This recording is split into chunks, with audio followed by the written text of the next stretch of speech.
Hello, hi guys. आपण आज बनवणार आहोत पावट्याची भाजी. तर बघू शकता तुम्ही, प्रथम आपण कांदा चिरून घेतलेला आहे उभा लांब असा. कढई ठेवूयात तापवायला आणि त्याच्यामध्ये कांदा परतून घेऊयात. तेल टाकायचं नाही आहे. कांदा एकदम परतत आला, गोल्डन ब्राऊन झाला की मग थोडंसं तेल टाकायचं आणि परतून घ्यायचं. त्याच्यानंतर टोमॅटोही चिरून घेतले बारीक, ते सुद्धा परतून घ्या.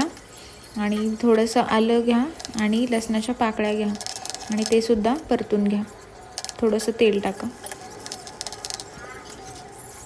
हे सगळं परतलं छान की थोडंसं थंड होऊ द्या त्याला आणि मिक्सरमध्ये बारीक करून घ्या.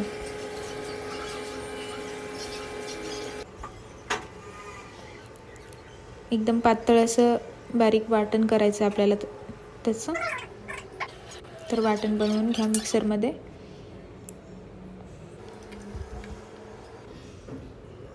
त्याच्यानंतर कढईमध्ये थोडंसं तेल तापवायला ठेवा. तेल तापलं की जिरे आणि मोहरी टाका. त्यानंतर जे आपण वाटलं होतं वाटण सगळं, कांदा, टोमॅटो, लसूण आणि आल्याचं, ते वाटण तेलामध्ये परतून घ्या. छान परतून घ्या एकदम बारीक आचेवर. त्यानंतर त्याच्यात थोडंसं मीठ टाका, हळद टाका, लाल तिखट टाका, कांदा लसूण मसालाही टाका आणि चवीसाठी थोडासा चिकन मसालाही टाकून द्या त्याच्यामध्ये आणि त्याला छान असं परतून घ्या.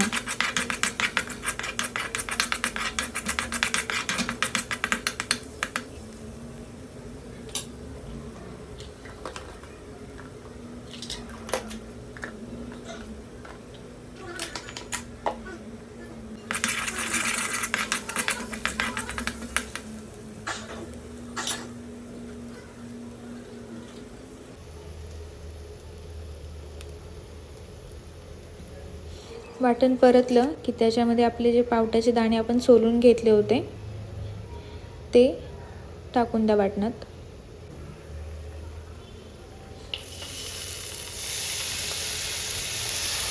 आणि मिक्स करून घ्या त्याला.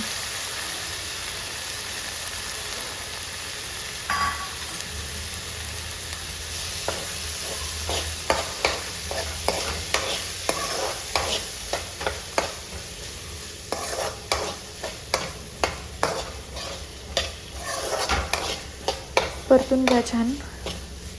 फ्लेम थोडी हाय करा, सगळं मिक्स करून घ्या. त्यानंतर एकदम बारीक करा फ्लेम आणि झाकण ठेवा त्याच्यावरती. यामध्ये पाणी घाला आणि मगच झाकण ठेवा, म्हणजे ते छान शिजेल. आणि साधारण 15 ते 20 मिनिटं त्याला शिजून द्या.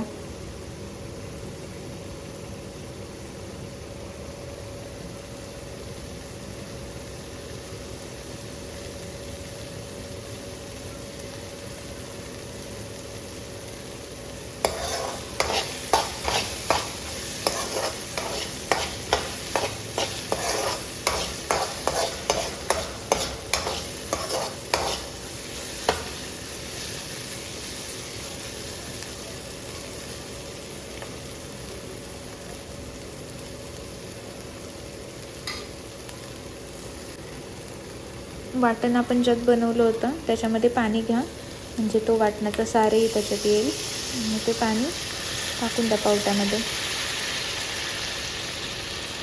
उकळी आली की झाकण ठेवा. मग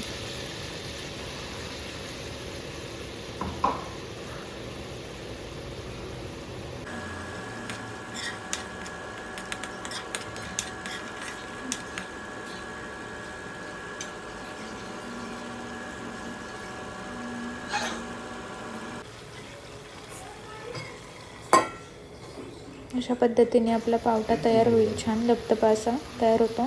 चपातीसोबत खाण्यासाठी चविष्टही लागतो. नक्की रेसिपी तयार करा. लाईक करा व्हिडिओला. Bye bye. थँक्यू.